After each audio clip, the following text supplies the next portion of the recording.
Consider a function y बराबर F x defined in a certain interval, consider a function y बराबर F x defined in a certain interval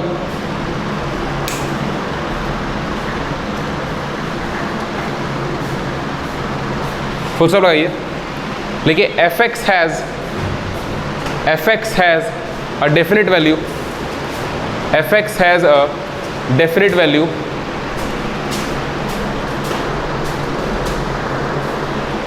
for each value of x, for each value of x, that is the independent variable, that is the independent variable in the interval, in the interval.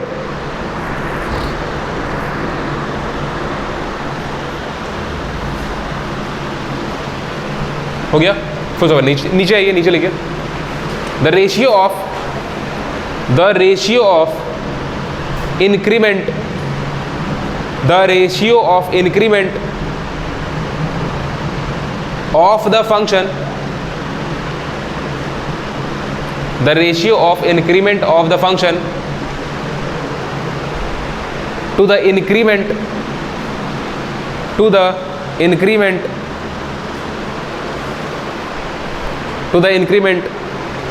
in the independent variable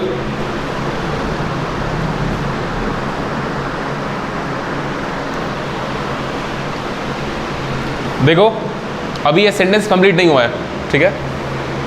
क्या हो रहा है कि आपके पास कोई function F x था जो किसी इंटरवल में डिफाइन था, वो जिस इंटरवल में डिफाइन था उसका मतलब था कि एक्स की वैल्यू आप उस फंक्शन में कुछ भी रख दीजिए, उस इंटरवल से कोई भी x की वैल्यू रखिए, वो फंक्शन एफ एक्स डिफाइन आना चाहिए, मतलब उसका डोमेन भी डिफाइन होना चाहिए, उसका रेंज भी डिफाइन होना चाहिए। तो मान लीजिए आप कोई फंक्शन की वैल्यू जब x लिए तो x लेने पर फंक्शन की वैल्यू का आंसर एफ एक्स आया, और आप फंक्शन की वैल्यू x में कुछ चेंज किए, इंडिपेंडेंट वेरिएबल में कुछ चेंज किए, डेल्टा x का चेंज किया, तो y बराबर एफ एक्स। अगर मान लो तुम x में चेंज ला रहे हो डेल x का, और उसके हिसाब से y में डेल y का चेंज आ रहा है, तो अगर इन दोनों का रेशियो लिखा जाए change in function with respect to the change in independent variable, इसको ऐसे भी लिखा जा सकता है f ब्रैकेट में x plus delta x minus F X upon में डेल्टा x। ये कोई फॉर्मूला नहीं है लिमिट वेमिट का, ऐसा कुछ, ये सिंपल सी बात है।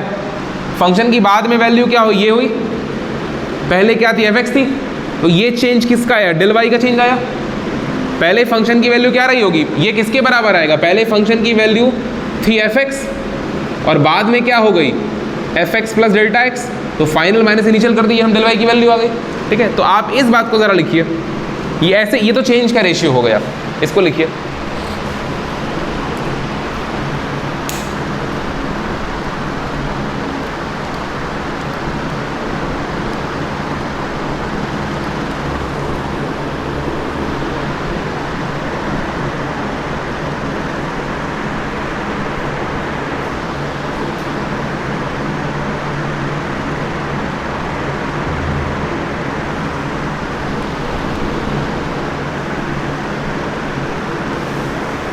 हो गया? अब सुनो, अगर चेंज की वैल्यू ऐसी है तो आप कब बोलेंगे कि इसका डिफरेंशिएशन हो जाएगा या डिफरेंशियल कोएफिशिएंट एग्जिस्ट करता है। नाउ अगर आप डेल्टा एक्स की जो लिमिट है उसको जीरो टेंड करवाइए, मतलब फंक्शन में अगर आप लगभग जीरो चेंज लाए, अगर आप फंक्शन में चेंज वैल्यू में इंडिपेंडेंट वेरिएबल की वैल्यू में लगभग जीरो चेंज लाए, तो उस केस में क्या हुआ, दो बातें होनी चाहिए। अगर आप फंक्शन में जो चेंज ला रहे हैं, h का चेंज लाते हैं ना, h टेंड्स टू जीरो लिखते हैं, वही बात है कि अगर आप फंक्शन में जो वैल्यू रख रहे हैं इंडिपेंडेंट वेरिएबल, उसमें अगर आप लगभग जीरो चेंज लाए तो दो बातें होनी चाहिए। पहला, फंक्शन की फाइनल वैल्यू में चेंज लगभग जीरो आना चाहिए, और दूसरा ये जो delta Y upon delta X है, ये एक फाइनाइट क्वांटिटी होनी चाहिए, इज अ फाइनाइट वैल्यू।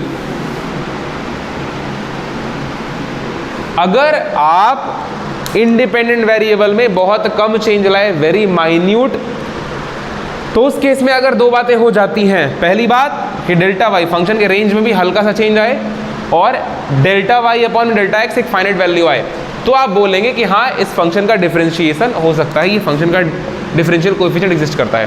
तो आप नीचे लिखिए नाउ, ये लाइन लिखिए आप, if delta X tends to 0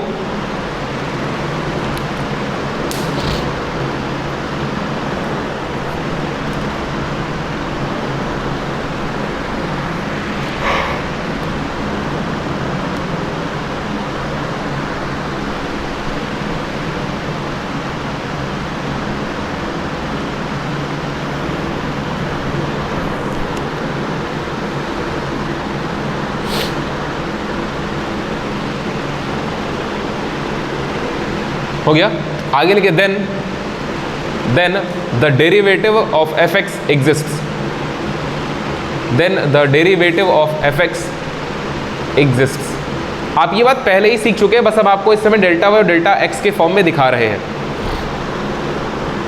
then the derivative of F X exists and is denoted by Y dash, and is denoted by Y dash comma F dash X denoted by y dash comma f dash x और dy by dx।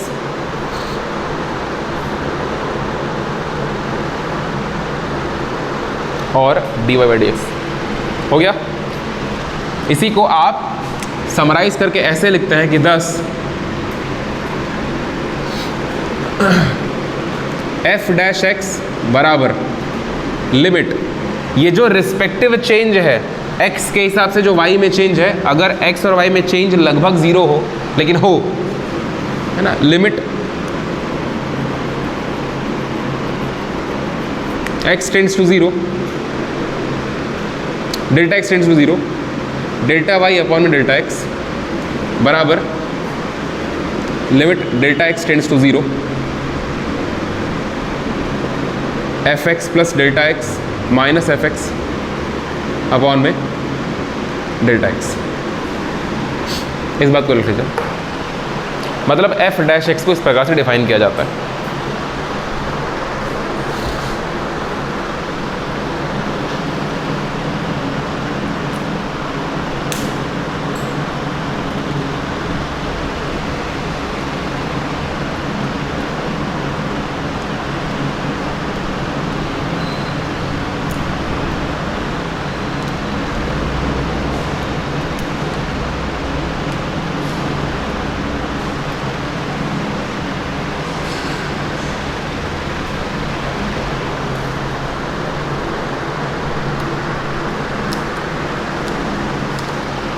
हो गया। LHD RHD का formula आपको याद होना चाहिए। LHD का formula क्या होता है, और यहाँ पे RHD लिख देते हैं ना, left hand derivative, right hand derivative. ये क्या होता है, लिमिट h टेंड्स टू 0, ऐसे करके होता है ना, limit h tends to 0 F X plus H minus F X upon में h। लेफ्ट हैंड डेरिवेटिव का formula limit h tends to 0, बस जहाँ h है वहाँ पे आप क्या रख दें, माइनस h रख दें। ये फॉर्मूला क्या बन जाएगा, LHD का। ये दोनों बातें आपको याद होनी चाहिए, कहीं कहीं इसकी भी आवश्यकता पड़ेगी डेरिवेबिलिटी चेक करने के लिए, नहीं ये फॉर्मूला आपको याद होना चाहिए। ये कोई फॉर्मूला नहीं है, ये सिंपल सा कॉन्सेप्ट है, और वो कहाँ से आता है फॉर्मूला, डेरिवेटिव का, दोनों साइड के, ये आपको पता है ऑलरेडी। थोड़ा सा फिगर भी दिमाग में ध्यान रहेगा तो भूलने से आप बच जाएंगे ना, आप भूलने से बच जाएंगे। चलिए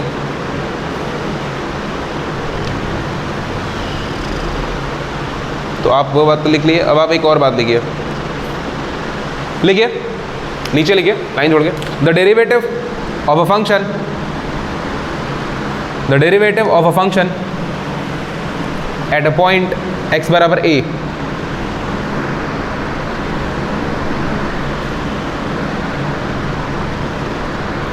is defined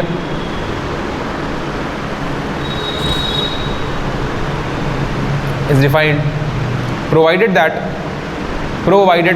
अच्छा किसी x बराबर a पर फंक्शन का जो किसी x बराबर a पर फंक्शन का जो डेरिवेबिलिटी है वो कैसे डिफाइन किया जाता है? इस प्रकार डिफाइन किया जाता है ना, इस प्रकार से आप ऐसे डिफाइन कर देंगे, limit x tends to a करके, limit x tends to a करके आप क्या डिफाइन करेंगे? Limit x tends to a करके आप डिफाइन कर देंगे कि fx plus a minus F A upon में a, इस प्रकार से आप डिफाइन कर देंगे। अगर a का चेंज ला रहे हैं a पर अगर चेंज आपको डिफाइन करना है तो वहां पर आप नीचे x रखेंगे, चलिए h रखेंगे, सॉरी, चलिए, provided that both side limit exist, both side limit by a and is denoted by f dash a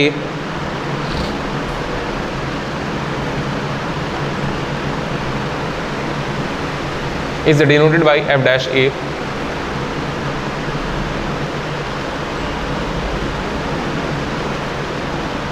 हो गया। This method is called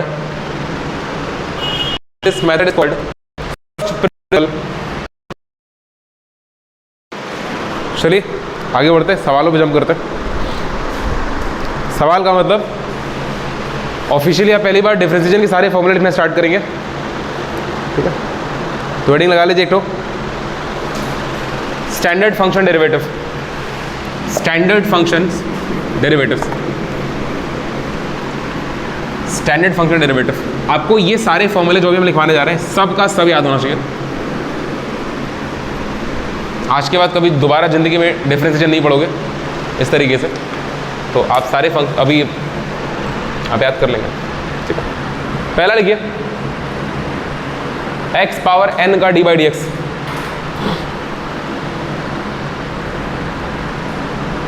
पहला लिखिए x पावर n का d बाई डी एक्स। अरे formula आता ना, x power n का d by D x अगर आप लिखेंगे तो क्या बनता है? n बगल में आ जाता है और x के पावर से एक घट जाता है। ध्यान क्या रखना है आपको कि जो x है वो रियल नंबर होगा और n भी रियल नंबर होगा। एक कंडीशन अप्लाई होती है यहाँ पे, जो x की वैल्यू है वो 0 से बड़ी होनी चाहिए, x की वैल्यू 0 से क्या होनी चाहिए? बड़ी होनी चाहिए। तो ये पहला फॉर्मूला है, ठीक है जी। दूसरा फॉर्मूला लिखिए D by D x into E power x, इसका आंसर ई पावर एक्स ही हो जाता है।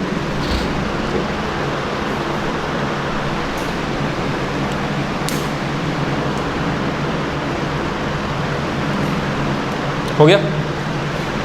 तीसरा लिखिए D by D x A power x, A power x, इसका आंसर क्या होता है? ए पावर एक्स लॉग ए। और यहाँ पे आपको ध्यान रखना होता है कि ए की वैल्यू 0 से बड़ी हो, क्योंकि लॉग के आगे 0 भी डिफाइन नहीं होता ना, ए की वैल्यू 0 से बड़ी हो। ये जो फॉर्मूला है ना, ऊपर वाला, ये इसी का एक स्पेसिफिक केस है।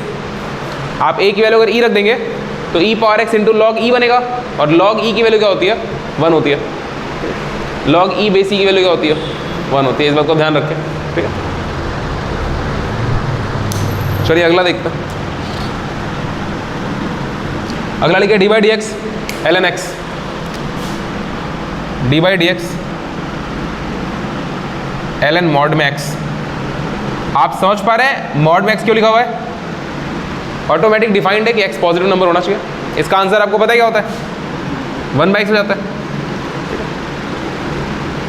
एक्स की वैल्यू क्या नहीं हो सकती है? सिर्फ 0 नहीं हो सकती इस केस में। निगेटिव होगी कोई दिक्कत नहीं है ना, निगेटिव होगी तो लॉग ले लेगा अपने आप उसको।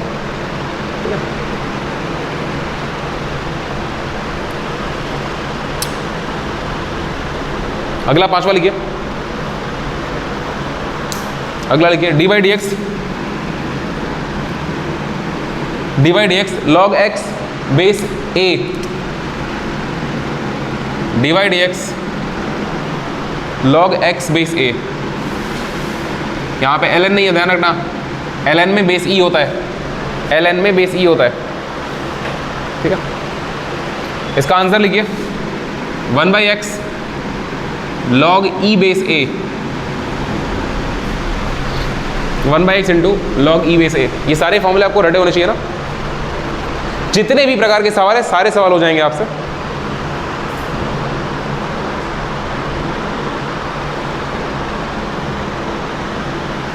हो गया, चलिए यहाँ के बाद 6 छोटे छोटे फॉर्मूले हैं, 6वां 7वां 8वां 9वां 10वां और 11वां। देखिए d/dx sin x, आंसर क्या होता है cos x। फिर d/dx cos x, आंसर क्या बनेगा माइनस साइन एक्स।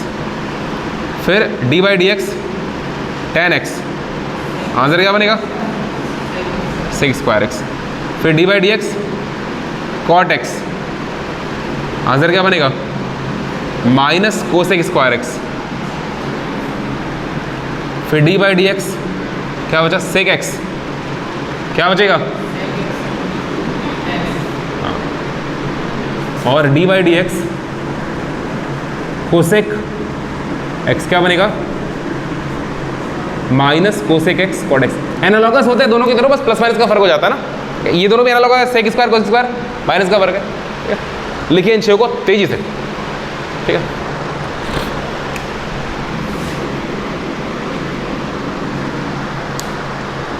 ये सब तुमको रटा होना चाहिए ना, सब का सब तुमको रटा होना चाहिए। अगर रटा हुआ नहीं है तो फिर हम क्या ही बोलें। अगर रटा हुआ नहीं है तो हम क्या बोलें।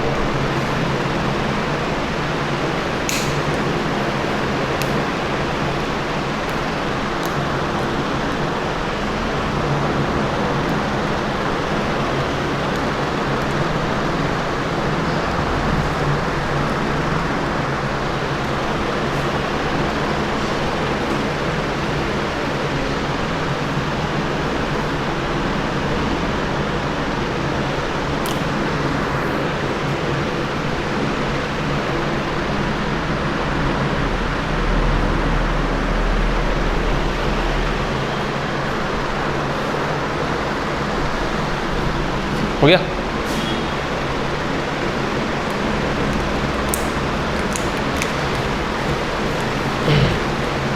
जल्दी करो जल्दी करो।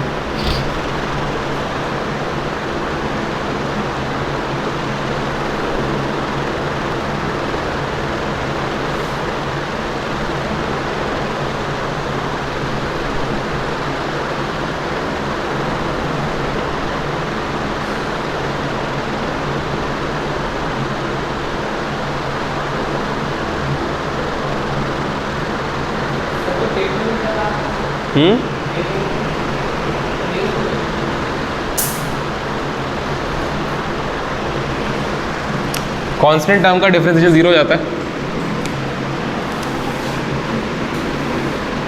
न्यूज़ मत पढ़ा करो।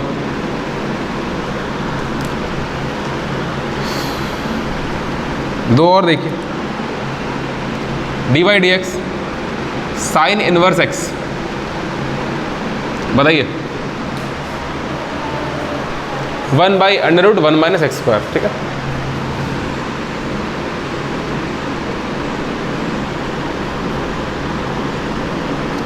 cos इनवर्स x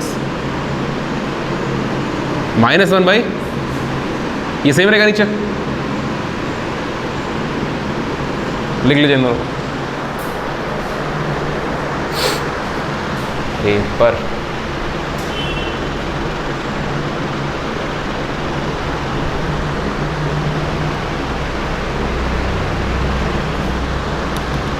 हो गया, चलिए d/dx tan inverse x,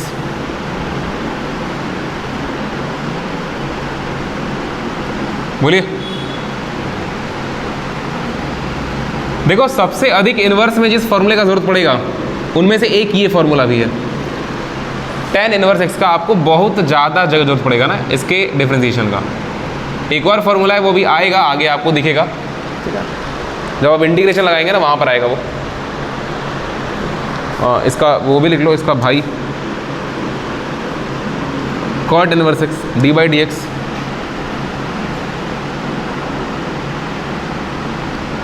cot inverse X, बस आगे माइनस लगा दीजिए, -1 बाई 1 प्लस एक्स स्क्वायर।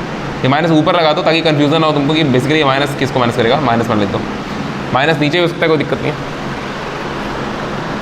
नीचे का दोनों के साथ हो जाएगा।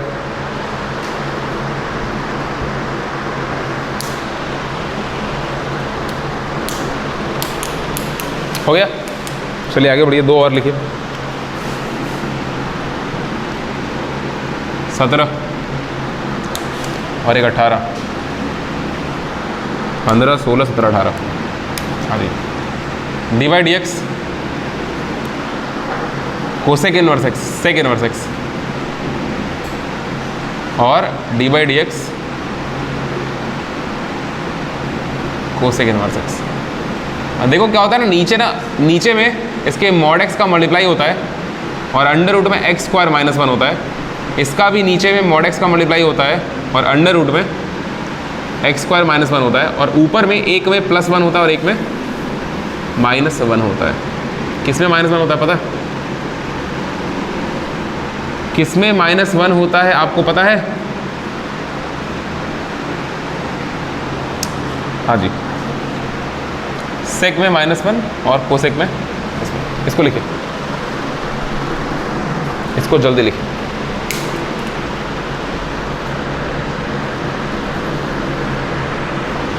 x greater than 1, x greater than 1।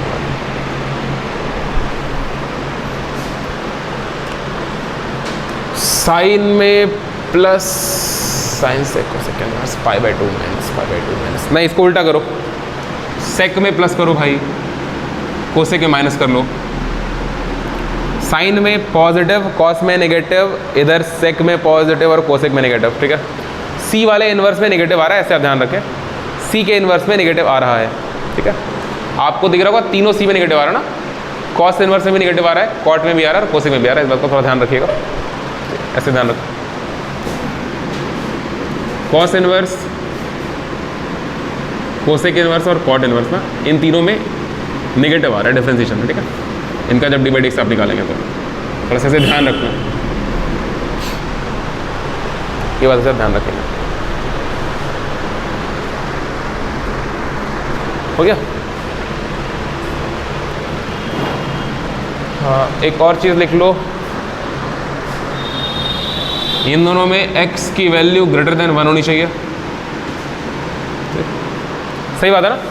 अगर x वैल्यू 1 से छोटी करेंगे तो फिर रूट में नेगेटिव आ जाएगा, आप फंस जाएंगे।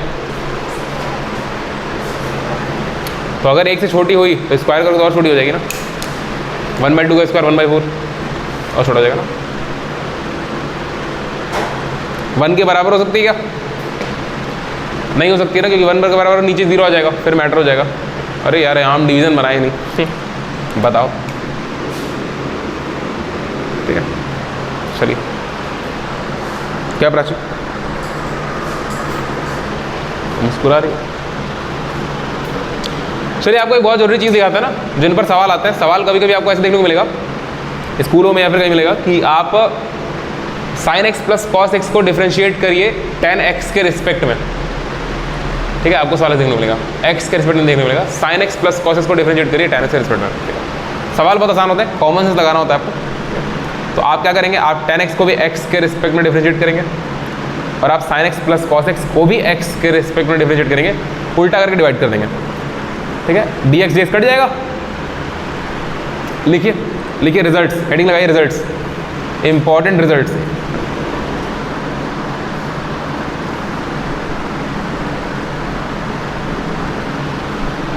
दो तीन रिजल्ट की बात है आपको जरूरी अच्छे जो सवालों में आपको डायरेक्ट काम आएंगे। लिखिए, if the inverse functions f and g are defined, if the inverse functions f and g are defined by y बराबर fx by defined by y बराबर fx and x बराबर gy,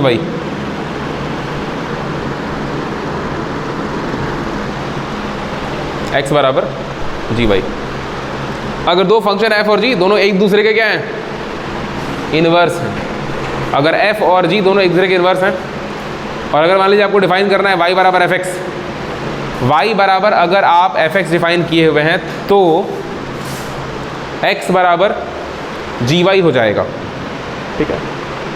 अगर आप g ऑफ fx लेंगे, ठीक है, नीचे लिखिए हम जो बोल रहे हैं फिर समझाते हैं, लिखिए देन ऐसे लिखिए, देन g ब्रैकेट में fx बराबर x, g ब्रैकेट में fx बराबर x। सब कुछ डोमेन और रेंज प्रॉपर्ली डिफाइन होना चाहिए। आपको पता है sine inverse into sine x, मतलब साइन इनवर्स साइन एक्स की वैल्यू x हो जाती है, साइन इनवर्स साइन एक्स की वैल्यू x हो जाती है अगर साइन एक्स जो है वो रेंज में है इनवर्स के, ऐसा होता है, ठीक है। अरे पढ़ो, इनवर्स तो लगा चुके ना पूरा, ठीक है। तो ये उसी प्रकार का एग्जाम्पल है, उसी प्रकार का एग्जाम्पल है ये, ठीक है। आप समझे, लॉग और e पावर x ये दोनों भी एक दूसरे के इनवर्स होते हैं। तो अगर आप ये डिफाइन करना चाहते हैं लॉग e पावर x, इसका आंसर भी क्या हो जाएगा, x हो जाएगा, क्योंकि समझिए लॉग की प्रॉपर्टी से x इधर आ जाएगा तो x हो गया, और क्या बचेगा, लॉग e बचेगा। लॉग e कितनी वैल्यू कितनी होती है 1, ln मतलब ln e पावर x, ठीक है। तो हर केस में ऐसा होगा, इनवर्स केस में। आगे लिखिए implies that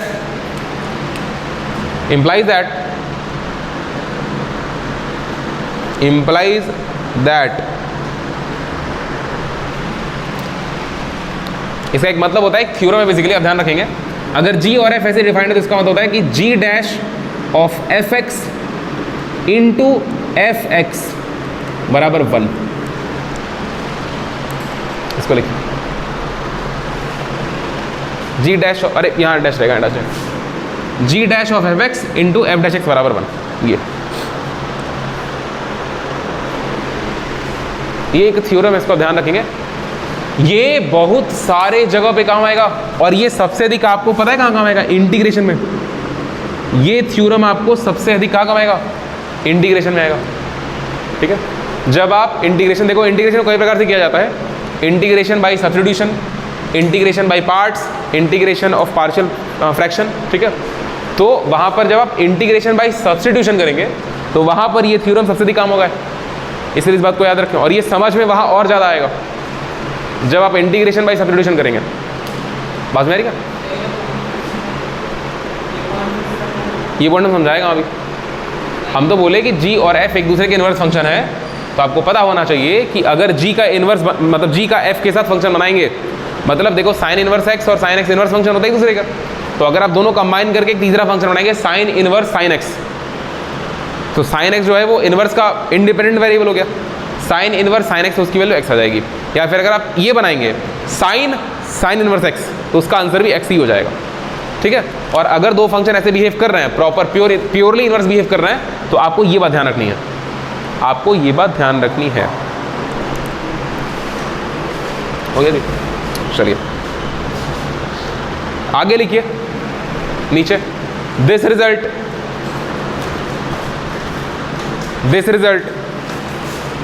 can also be explained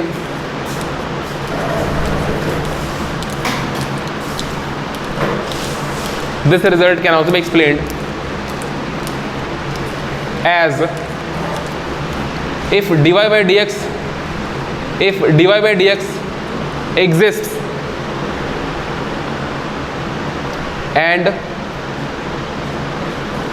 if dy by dx exists and not equal to 0 and not is equal to 0,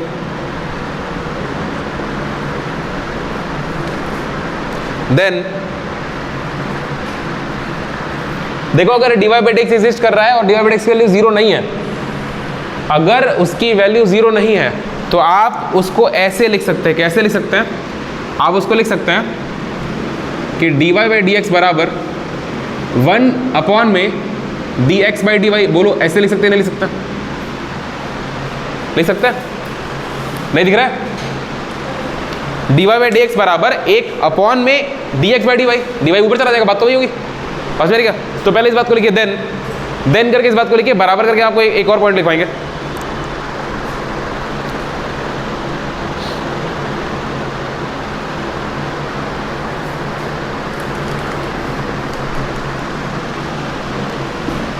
then हो गया, समझो।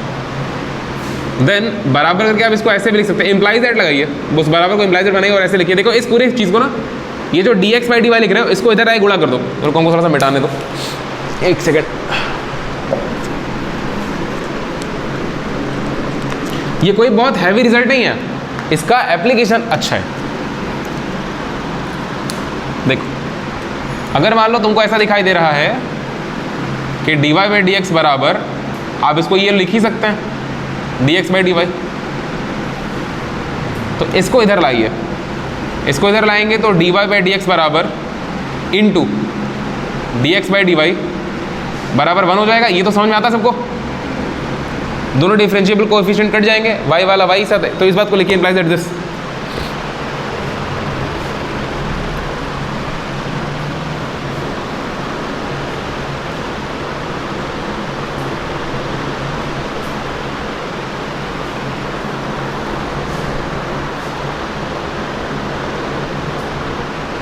बस ये जीरो नहीं होना चाहिए, आप ध्यान रखिएगा, बस ये dy बाई dx जीरो क्यों नहीं होना चाहिए, यहाँ मैटर घबरा जाएगा ना, जब वो नीचे आएगा तो घबरा जाएगा। चलिए हेडिंग लगाइए, हेडिंग लगाइए, इस बात को एप्लीकेशन में आपको हम समझाएंगे अच्छे से।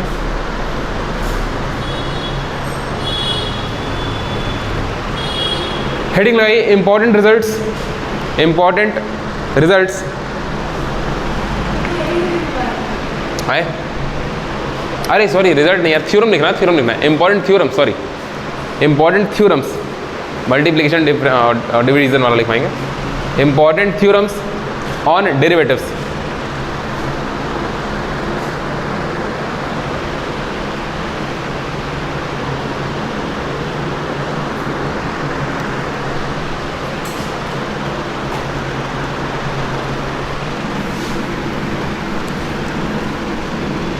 कुछ छोटी छोटी बातें हैं, कुछ छोटी छोटी बातें हैं और कुछ जरूरी बातें हैं, ठीक है। लिखिए, if U and V are, if U and V are derivable functions, if U and V are derivable functions,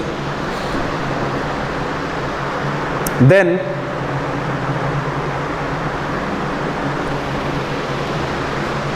अगर u और v डेरिवेबल फंक्शन है तो आपको पहले हम दो बातें बता देते हैं।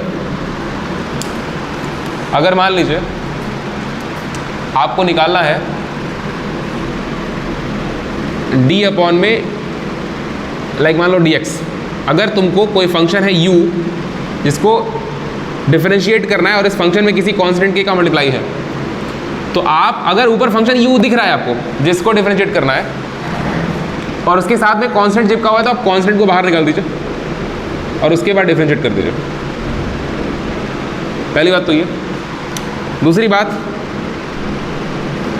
अगर दो फंक्शन एडेड हैं या फिर सब्ट्रैक्टेड हैं तो इनका आप टर्म बाई टर्म डिफरेंशिएशन कर सकते हैं।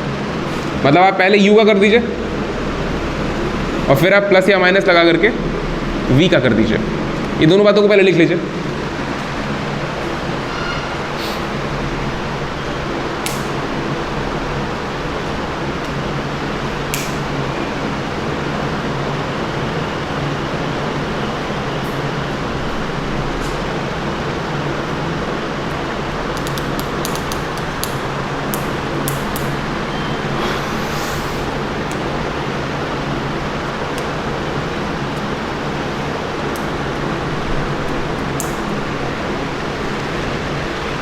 हो गया। अब देखो एक आता है सबसे ज़रूरी, जिसका यूज़ करेंगे बहुत ज़्यादा जगह पे, हर जगह यूज़ होगा, इसको बोलते हैं क्या, प्रोडक्ट रूल। प्रोडक्ट रूल, देखो प्रोडक्ट रूल आप जानते भी होंगे, ये सिर्फ दो ही फंक्शन के लिए नहीं होता है। प्रोडक्ट रूल में आप कितने भी फंक्शन मल्टीप्लाइड में आप सबका डिफरेंशिएट कर सकते हैं। अगर मान लीजिए आपको डिफरेंशिएट करना है x के रिस्पेक्ट में और बहुत सारे फंक्शन मल्टीप्लाई में है, u, v, w है ना, और अल्फा, बीटा, इतने सारे फंक्शन अगर मल्टीप्लाई में है, ठीक है, तो आपको क्या करना होता है, आप पहले एक फंक्शन उठाइए, पहले आप क्या करेंगे, पहले आप du बाई dx करेंगे और बाकी सारे फंक्शन को मल्टीप्लाई में लिख देंगे, v, w, alpha, beta. V W alpha beta. उसके बाद आप प्लस लगाएंगे, फिर आप अगला फंक्शन पकड़ेंगे और उसको डिफ्रेंशिएट करेंगे एक्स के रिस्पेक्ट में, और आप बाकी फंक्शन को लिख देंगे, फिर यू दोबारा से अंदर चला जाएगा, यू डब्ल्यू अल्फा बीटा। फिर आप तीसरा पकड़ेंगे, ऐसे करते करते करते करते करते करते आप लास्ट में तब रुकेंगे जब बीटा का भी हो जाएगा, और ब्रैकेट में मल्टीप्लाई हो जाएगा यू डब्ल्यू वी, मतलब यू वी डब्ल्यू और अल्फा। ठीक है, ये product rule first into second करके भी लोग याद करते हैं ना, इफ पहले का इंटू दूसरा प्लस दूसरे का इंटू पहला। ठीक है, आप इसको लिख लीजिए, छोटा रूप हम यहाँ लिख दे रहे हैं u बाई डी एक्स, और ये u इंटू वी का है, तो आप क्या करेंगे, पहले का डिफरेंशिएशन इंटू दूसरा फंक्शन, और प्लस दूसरे का डिफरेंशिएशन इंटू पहला फंक्शन। ठीक है, ये एक जनरल रूल है।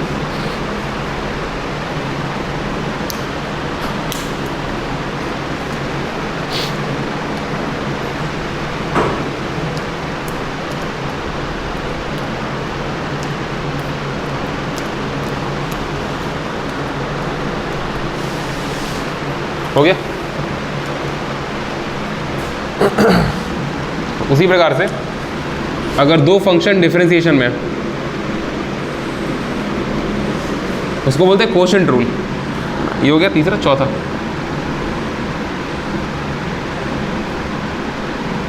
इसको बोलते हैं कोशेंट रूल। अगर दो फंक्शन डिवीजन में हैं u और v, और उनका डिफरेंशिएशन आपको x के रिस्पेक्ट में करना है, u बाई v लिखा हुआ है, तो आप पहले ऊपर वाले का डिफरेंशिएशन करेंगे और नीचे वाला मल्टीप्लाई करेंगे, तो v into D you by D x, और डिवीज़न में ध्यान रखेंगे माइनस लगाएंगे, फिर दूसरे का मल्टीप्लाई करेंगे और पहले को डिफरेंशिएट करेंगे, मतलब पहले का मल्टीप्लाई करेंगे दूसरे को डिफरेंशिएट करेंगे, और अपॉन में डिनोमिनेटर का स्क्वायर करना होता है आपको। ये भी रूल बहुत बार यूज़ किया जाएगा, बहुत ज़्यादा बार यूज़ किया जाएगा। ठीक है, ये रूल भी आप बहुत ज़्यादा बार यूज़ करेंगे।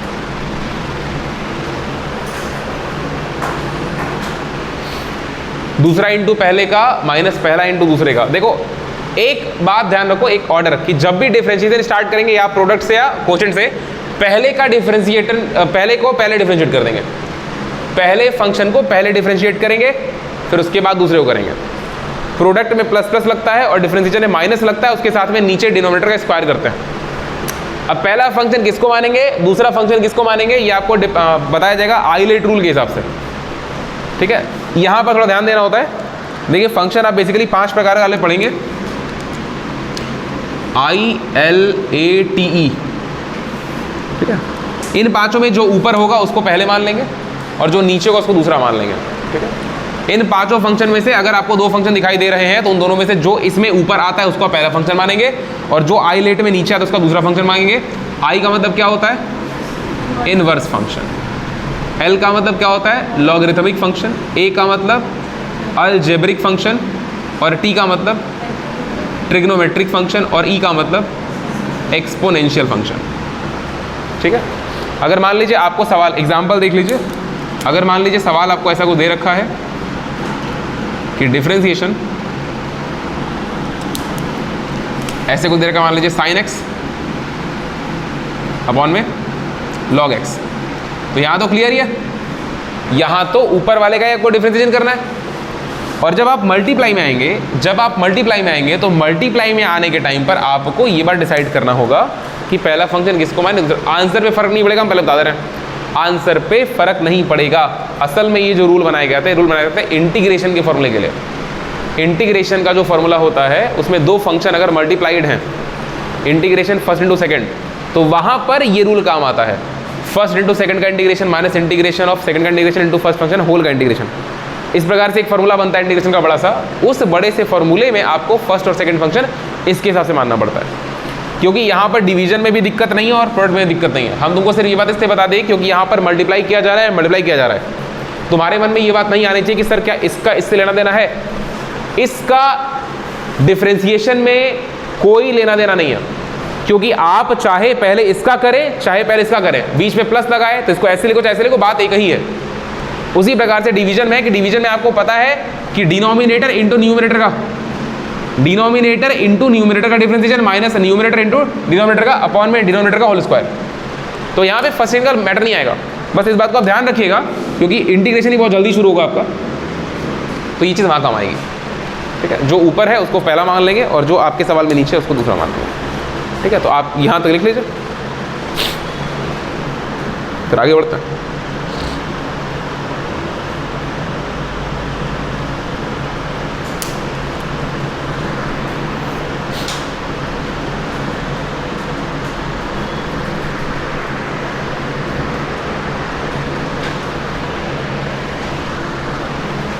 चलिए हेडिंग लगाइए, देखिए समय आएगा, समय खत्म हो गया। हेडिंग लगा लो, चेन रूल कल करेंगे।